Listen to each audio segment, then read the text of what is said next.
Good morning, big fella. I know you're checking in from Nashville this morning. On the call again for an LSU game. Tell me what you learned about the Tigers last weekend. I learned that this offense is really different. I learned that this offense is here to stay. I learned that this offense was not something that had just adapted or morphed or changed a little bit, that it had been completely overhauled, and I'm a 100% of a believer of that now. I learned that this defense is still sort of growing, still sort of figuring out who they are. And I learned that LSU is pretty beat up, and that's something that's going to have to change if they're going to compete for a Western Division championship. But because of the way the schedule plays out, they may have that opportunity, and I'm interested to see how many of those guys are going to be back in the lineup tomorrow. If you are providing therapy for an LSU fan right now, and they're telling you about the defensive struggles of this team, what are you telling them their concern should be? How concerned should LSU fans be about the defense?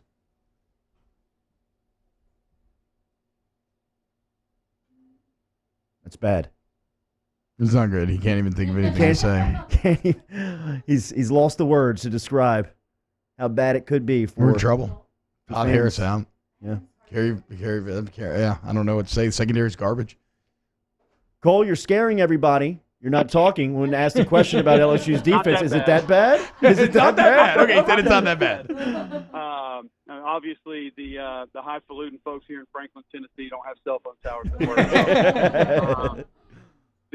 Here's the thing. Tom asked me about it late in the broadcast, and he's like, "You've seen this defense up close now. What do you make of it?" And I said, "I'll give it an incomplete because I haven't seen Divinity, I haven't seen Chase On, I haven't seen Logan, I haven't seen Lawrence. Now, I've seen those guys before, but not all together on this defense. I think when 18's on the field, they're a very different defense, and I think that's not going to change. I don't think they have another guy that can be anything close to what he is. I think they have a couple of serviceable rushers, but I think he can be a legitimate difference maker. He can draw extra attention, and he can sort of change the game. So when he's on the field, they're going to be different. I think on the back end, they're too talented and too skilled for me to sit there and think that all of a sudden this is going to go away and teams are going to be completing 25, 35 balls a game against them. That's just not going to happen. And I think the other part that people forget is, you gave up some passing yards to a Texas team, but do we not think that this defensive secondary is going to make plays at some point in time of the season? I mean, they're going to intercept balls. They're going to dislodge the football. They're going to score at times.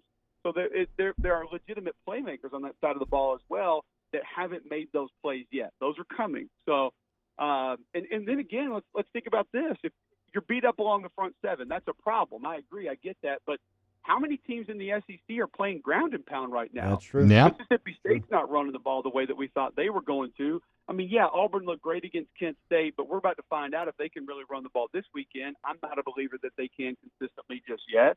Alabama doesn't have a consistent run game that anybody's bragging about.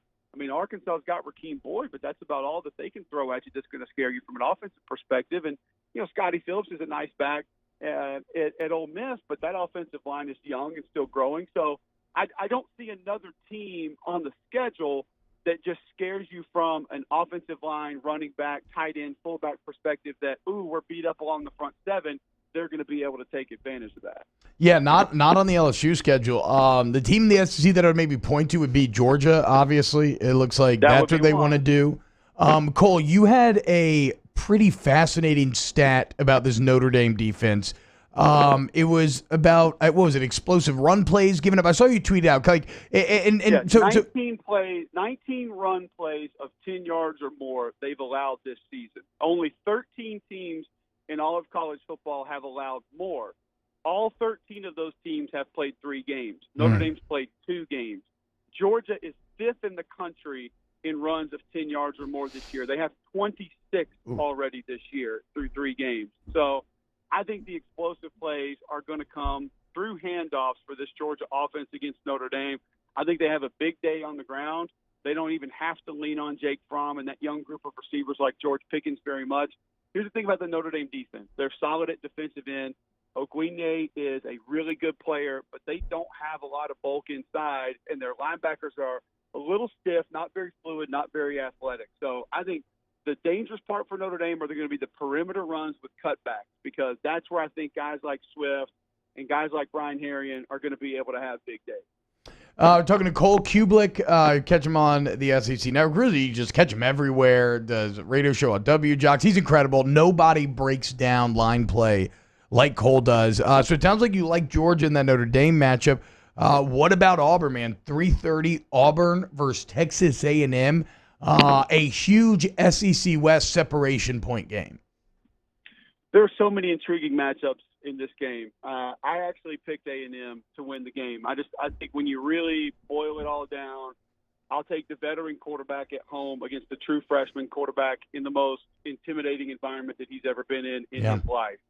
But I think the Auburn defensive line is going to eat. I don't think the A&M offensive line's played very well. They're rolling a true freshman and Kenyon Green in at right guard. Now they're going to lean on a true freshman tailback in Isaiah Spiller.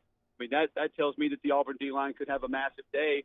But I think the Texas A&M defensive line can have a big day. Bobby Brown and Matabike and Michael Clemens have played good ball this year. And I just don't buy the statistics that you saw from the Auburn offense rushing the ball last week. It was not indicative of what they've consistently been able to do all year. I think the matchup, though, that might decide this game that not a lot of people are talking about is the A&M group of receivers, very talented, diverse, guys who can do different things very well against an Auburn secondary that is vastly underrated. Jeremiah Denson, Noah Igbenogany, they got a couple NFL guys on the back end of that defense. They know the scheme. They've been in the system for a while. Kevin Steele knows how to work them around. They can play multiple positions so they can disguise some things to maybe confuse Kellen Mond. That may actually be the matchup that decides this game. If they make plays down the field and don't allow a couple of explosive plays from the A&M receivers, especially on 50-50 balls, that may be enough for Auburn because I think this is going to be a low-scoring game. I just have a hard time believing with no run game, and I don't think they're going to be able to do it, that Bo Nix is going to go in there with a very simple passing offense and be able to beat Texas A&M at home. Here's one of the keys, though. Keep an eye on this. This is kind of a weird thing to watch in this game. So Auburn ran the ball 14 times last week for 176 yards out of 4 wide sets. So it doesn't always mean 4 receivers, but 4 wide sets. So no H-back, no tight end attached to the offensive line. Now, they hadn't done that the first 2 games, so you saw a little bit of a different wrinkle. But if they do that, obviously the running back then becomes the extra protector in pass pro. Elko is going to blitz and bring pressure. The Auburn running backs have been putrid in pass protection this year.